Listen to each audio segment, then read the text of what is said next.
السلام علیکم ورحمۃ اللہ وبرکاتہ.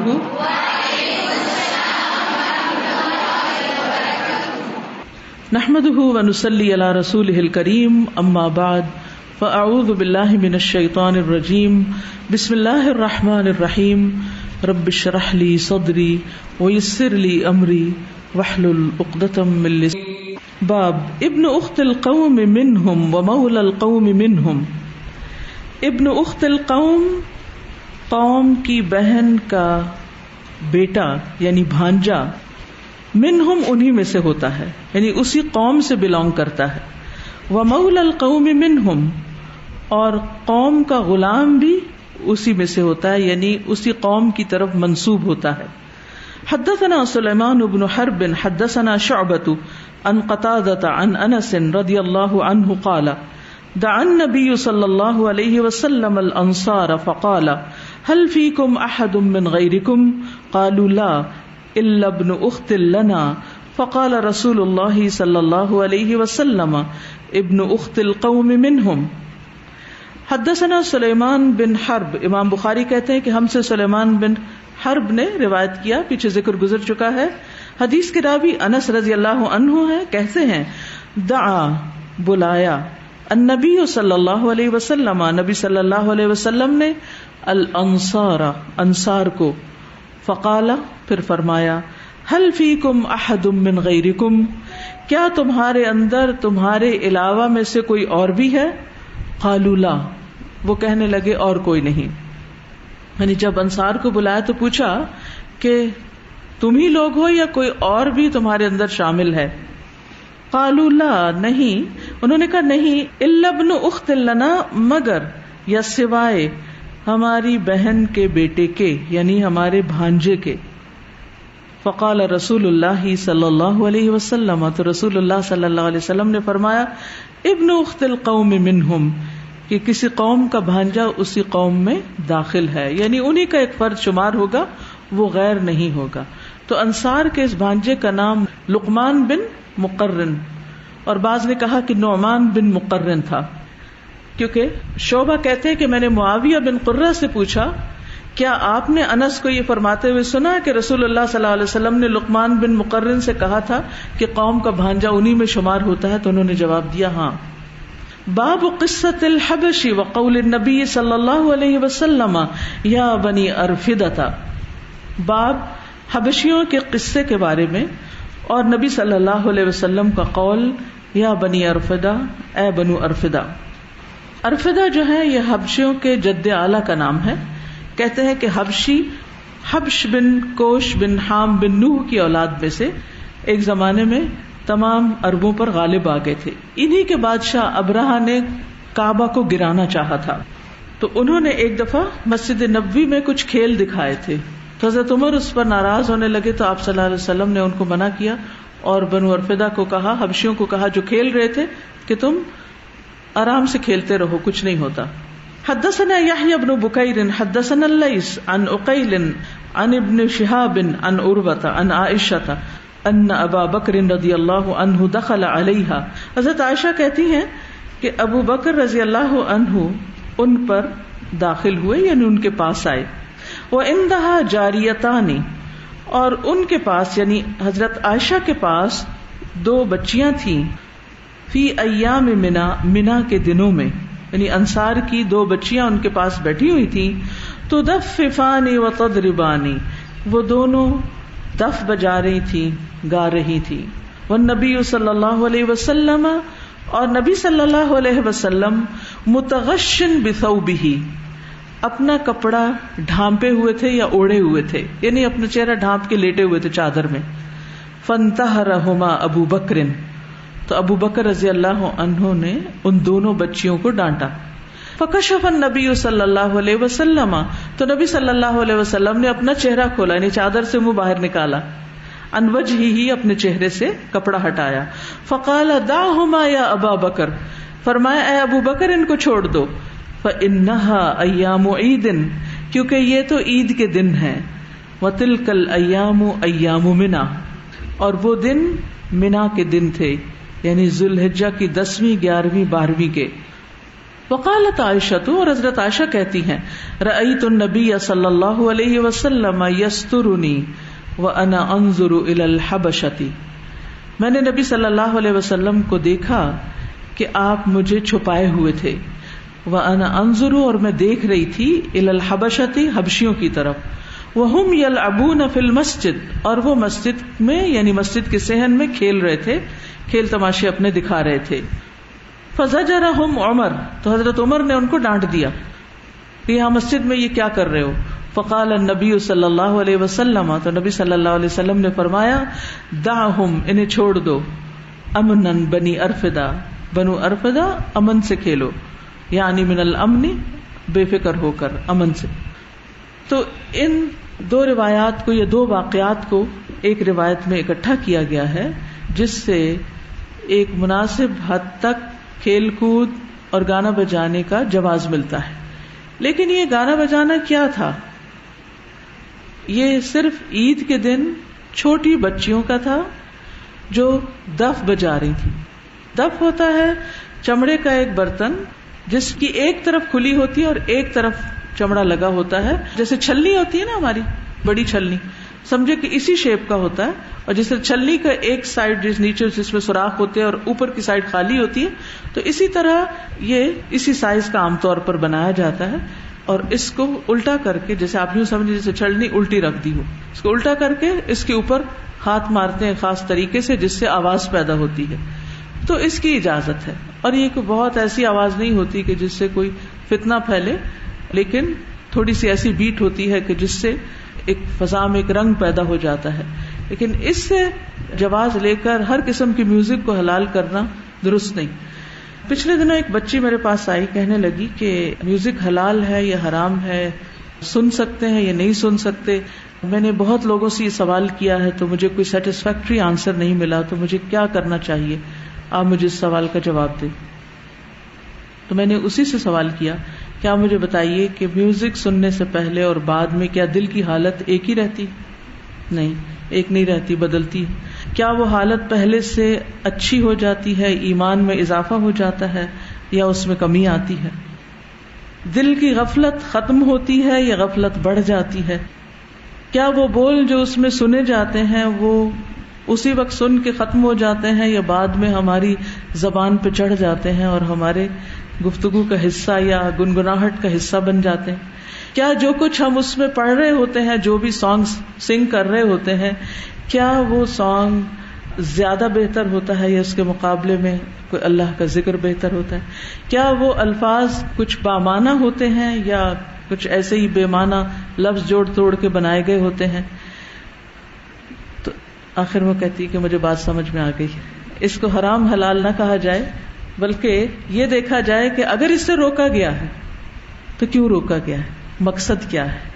ہمارے دین نے کسی بھی ایسی چیز سے ہمیں روکا ہے جو ہمیں اللہ سے غافل کر دے، اللہ کی یاد سے غافل کر دے، ہمیں آخرت سے غافل کر دے، ہمیں اپنے مقصد زندگی سے غافل کر دے، ہمیں بیکار کر دے، ہمارے دل کو سخت کر دے، ہمارے دل کو سیاہ کر دے، ہمارے دل پہ زنگ چڑھا دے، پھر ہمارے اندر ایسی کیفیت پیدا کر دے کہ جس سے ہم کسی سنجیدہ بات کو سننا ہی نہ چاہیں، قرآن میں غور و فکر اور تدبر کرنا ہی نہ چاہیں، سنجیدہ باتوں میں ہمارا دل ہی نہ لگے اور عمل کرنے کی طرف ہماری توجہ ہی نہ جائے.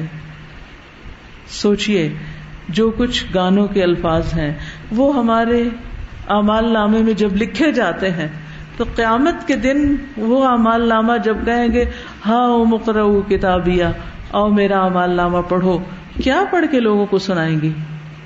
کبھی الفاظ پہ غور تو کیجیے. کسی بھی گانے کے الفاظ اٹھائیے اور مجھے بتائیے کیا کہا جا رہا ہوتا ہے، اس میں کوئی سینس بنتی، کوئی مقصد ہوتا ہے، سوائے اس کے کہ وقتی طور پر جذبات میں ایک اشتعال پیدا ہو جاتا ہے، انسان ہائی اپ ہونے لگتا ہے اور انسان وقتی مسائل کو بھلا دیتا ہے.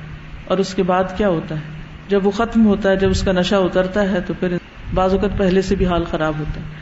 بعض گانے اور بعض میوزک تو انسان کو صرف رلا ہی دیتے ہیں، اور بعض میں تو ایسے شیطانی آوازیں اور ایسے میسیجز اور ایسی چیزیں ہوتی ہیں کہ جس سے انسان کی سوچوں میں اور انسان کے غور و فکر کے عمل میں خلل پڑ جاتا ہے. تو ہر وہ چیز جو ہمیں قل فیہما اثم ومنافع للناس واثمہما اکبر من نفعہما، ان کا گناہ ان کے نفع سے کہیں زیادہ ہے. اب یہ جو دو واقعات ہیں، ان میں سے جو پہلا واقعہ وہ تو چھوٹی بچیوں سے متعلق. اس میں حضرت ابوبکر اور حضرت عمر دو نہیں بیٹھے ہوئے تھے وہاں، اور وہ نہیں گا رہے تھے، بلکہ ان کا نیچرل ریئیکشن کیا تھا جب وہ داخل ہوئے. حضرت ابوبکر کا یہ کیا ہو رہا ہے، ناراض ہونے لگے.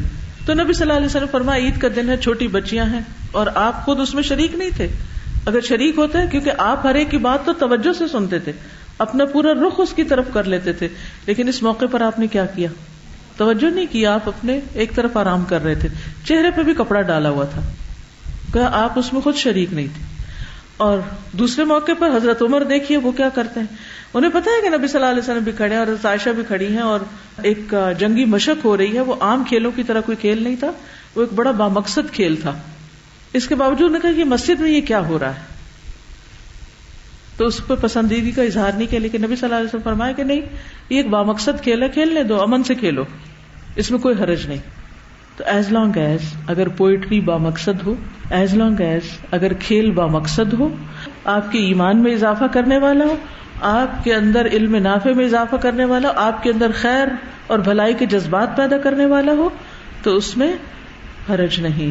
لیکن اس کھیل سے رقص کو اور وجد کو اور اوٹ پٹانگ حرکتوں کو اپنے لیے جائز کر لینا، اور وہ بھی مردوں کا یہ سب کچھ کرنا، یہ کچھ مناسب معلوم نہیں ہوتا. کیونکہ صحابہ میں سے کسی نے بھی نبی صلی اللہ علیہ وسلم کے سامنے رقص نہیں کیا، ڈانسنگ نہیں کی، نہ ابو بکر نے، نہ عمر نے، نہ عثمان نے، نہ علی نے رضی اللہ عنہم.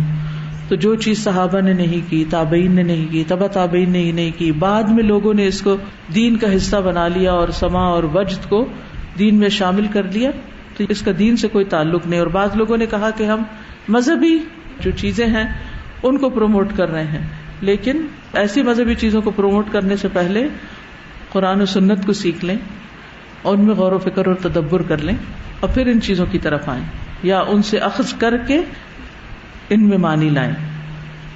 باب من احب اللہ یسب نسبہ، باب من احب جو پسند کرے اللہ کے نہ، یسب برا بھلا کہا جائے، نسبہ اس کے نسب کو، یعنی جو اپنے باپ دادا کو برا کہلوانا نہ چاہے.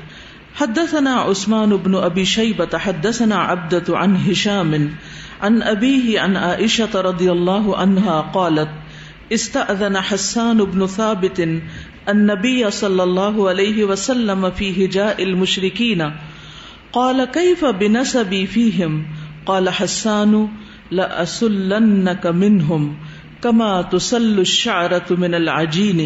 وعن ابیہ قال ذهبت اسب حسان عند عائشة فقالت لا تسبه فإنه كان ينافح عن النبي صلی اللہ علیہ وسلم.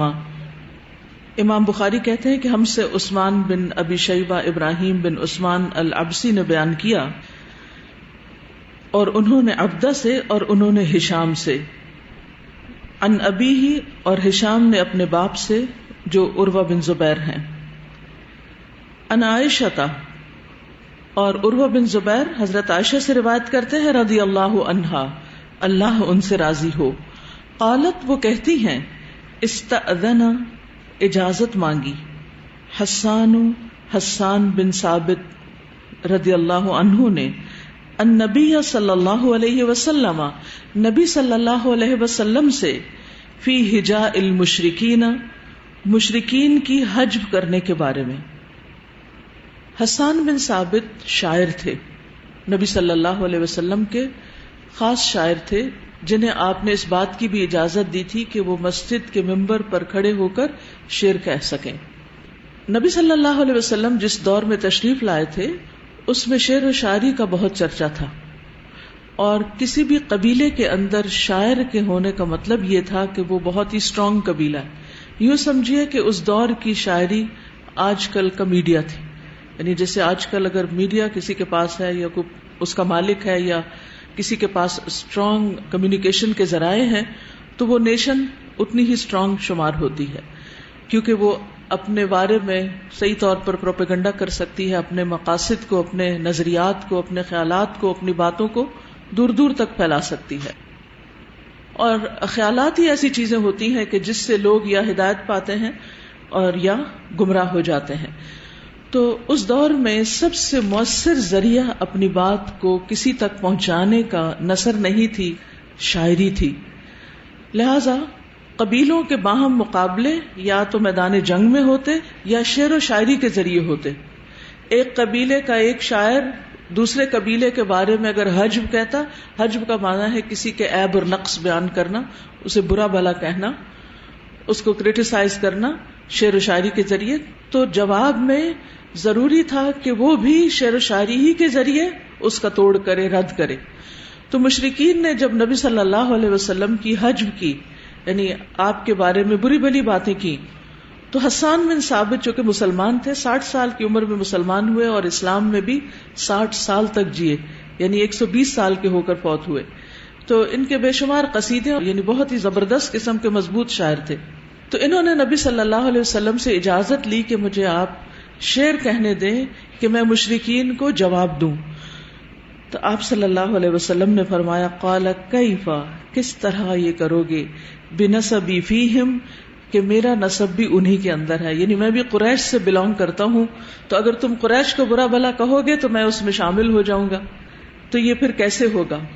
قال حسان نے کہا، لَأَسُلَّنَّكَ مِنْهُمْ كَمَا تُسَلُّ الشَّعْرَةُ مِنَ الْعَجِينِ، میں آپ کو ان میں سے اس طرح نکال لوں گا جس طرح آٹے میں سے بال نکالا جاتا ہے. یعنی میں اتنے آرام سے آپ کو ان میں سے الگ کر لوں گا، ان کی حجب کرتے ہوئے، ان کے اوپر وار کرتے ہوئے، کہ آپ پر کسی قسم کا کوئی حرف نہیں آئے گا. اور یہ بڑے کمال کی بات تھی. وَعَنْ أَبِيهِ، اور ہشام اپنے والد سے روایت کرتے ہیں جو کہ عروہ بن زبیر ہیں، قال کہتے ہیں، ذهبت أسب حسان عند عائشة، میں گیا برا بھلا کہنے حسان کو حضرت عائشہ کے پاس، یعنی میں حضرت عائشہ کے پاس گیا اور حسان کو برا بھلا کہنے لگا. وہ کیوں کہنے لگے؟ آپ کے بھانجے ہوتے ہوئے، حضرت اسما کے بیٹے تھے نا حضرت عروہ بن زبیر جو تھے، ان سے یہ توقع کیسے کی جا سکتی کہ وہ ایک صحابی کو جنہوں نے نبی صلی اللہ علیہ وسلم کا دفاع کیا ہو ان کے بارے میں کچھ کہیں. ہوا یہ تھا کہ حضرت عائشہ پر جب الزام لگا تھا، واقع افک پیش آیا تھا، تو 3 لوگ جنہوں نے اس میں سچے مومنوں میں سے حصہ لیا تھا انسانی کمزوری کی وجہ سے، ان میں سے ایک حسان بھی تھے. تو وہ اپنی خالہ کا دفاع کرنے کے لیے یا ان کی سائیڈ لینے کے لیے حضرت حسان کو کچھ برا بھلا کہنے لگے کہ انہوں نے آپ کے ساتھ بڑی زیادتی کی ہے. تو آپ دیکھیے کہ حضرت عائشہ کا تقوی، فقالت، کہنے لگی، لا تسبہو، ان کو مت کچھ کہنا، ان کو برا بھلا نہ کہنا، فإنہ کان ینافع عن النبی صلی اللہ علیہ وسلم، کیونکہ وہ تو حمایت کرتا تھا نبی صلی اللہ علیہ وسلم کی، یعنی ان کی تو اتنی بڑی خدمات ہیں. کیا ہوا اگر یہ غلطی ہو گئی؟ تو آپ دیکھیے کہ کتنے عظیم لوگ تھے یہ، کہ جنہوں نے ذاتیات کو، پرسنل گرجز کو یا پرسنل ہرٹس کو یا مس انڈرسٹینڈنگس کو یا کسی بھی قسم کی کوئی ایک دوسرے سے دکھ پہنچا تو اس کو بالکل ایک طرف رکھا اور دین کو اس سے آگے رکھا. کہ حسان بن ثابت چونکہ دین کا دفاع کرتے تھے، اس لیے میں تمہیں ان کے بارے میں کچھ نہیں کہنے دوں گی. کیا آج ہمارے اندر یہ اخلاق ہے کہ کسی شخص کو ہم صرف اس وجہ سے معاف کر دیں، اس وجہ سے اس سے محبت کریں، اس وجہ سے اس کی کوتاہیوں اور برائیوں سے درگزر کریں کہ وہ اللہ اور اس کے رسول سے محبت کرتا ہے؟ یعنی آج اگر مسلمان اس اصول کو سمجھ لیں تو آپس میں بہت سی مخالفتیں ختم ہو جائیں. یعنی جب بھی ہماری زبان کسی کے خلاف کھلنے لگے اور ہم یہ سوچ لیں کہ یہ شخص اللہ پر ایمان رکھتا ہے، رسول اللہ صلی اللہ علیہ وسلم پر ایمان رکھتا ہے، اور خاص طور پر جو لوگ دین کا کام کرتے ہیں کہ یہ دین کا کام کرتا ہے، یہ فلاں رائٹر ہے، اس نے اسلام کے دفاع میں کتاب لکھی ہے، فلاں سپیکر ہے، اس نے اسلام کے دفاع میں بہت سی اسپیچز کی ہیں، فلاں کا یہ کارنامہ ہے، فلاں کا یہ کام ہے. لیکن افسوس یہ کہ آج ہم جہاں بیٹھتے ہیں مولویوں کو برا بھلا کہنے لگتے ہیں، یہ جانتے ہوئے بھی کہ وہ قرآن کے معلم ہیں، بچوں کو پڑھاتے ہیں، یا اور مسجدوں کے امام ہیں یا خطیب ہیں یا کچھ، وہ بھی انسان ہیں اور اسی معاشرے کا ایک حصہ ہے. جدھر پہیا گھوم رہا ہے وہ بھی اسی میں ہی گھومے چلے جا رہے ہیں، ان کے اندر بھی کچھ ایسی چیزوں کے اثرات آ گئے ہیں. لیکن جب آپ کسی کی برائیوں اور اچھائیوں کو تولنا شروع کریں تو انصاف کا تقاضا یہی ہے کہ اگر اس شخص کے اندر اچھائیاں زیادہ ہیں اور خاص طور پر اگر وہ دین کا خیر خواہ ہے، اس کی دینی خدمات ہیں، تو اس بنا پر اس کو معاف کر دینا چاہیے، اور صرف اپنی ذاتی وجوہات کی بنا پر کہ اس نے مجھے سلام نہیں کیا یا میرے ساتھ اچھا سلوک نہیں کیا یا میرے ساتھ ایسا اور ایسا ہوا، تو ان چیزوں کو پس پش ڈال دینا چاہیے. ہم کیا ہیں؟ ہم کون ہیں؟ ہم کچھ بھی نہیں، لیکن ہمارے لیے ہم سب کچھ ہمارا دین ہے، اللہ کی ذات ہے، رسول اللہ صلی اللہ علیہ وسلم ہے ہمارے بیچ میں کامن فیکٹر. تو جب ہم اللہ کی خاطر اکٹھے ہوتے ہیں، اللہ کی خاطر ایک دوسرے سے محبت کرتے ہیں، تو چھوٹی چھوٹی باتوں کو ایشو نہیں بنانا چاہیے. اور اگر کسی کی مخالفت کرنی بھی ہو تو دلیل کی بنا پر، دین کی وجہ سے، یعنی اس کی ذات سے نہیں، بلکہ اس نے اگر کوئی غلطی کی ہے تو اس کی اصلاح. صحابہ کرام کے یہی وہ ورچوز تھے، یا یہی وہ نیکیاں تھیں، یا یہی وہ فضائل تھے یا مناقب تھے کہ جن کی بنا پر ہم ان کی خاک پا تک بھی نہیں پہنچ سکتے. ہمارے اندر وہ اخلاق اور وہ کردار ہے ہی نہیں. آج کے لیے اتنا ہی کافی. سبحانک اللہم و بحمدک، اشہد ان لا الہ الا انت، استغفرک و اتوب الیک. السلام علیکم و رحمۃ اللہ وبرکاتہ. بسم اللہ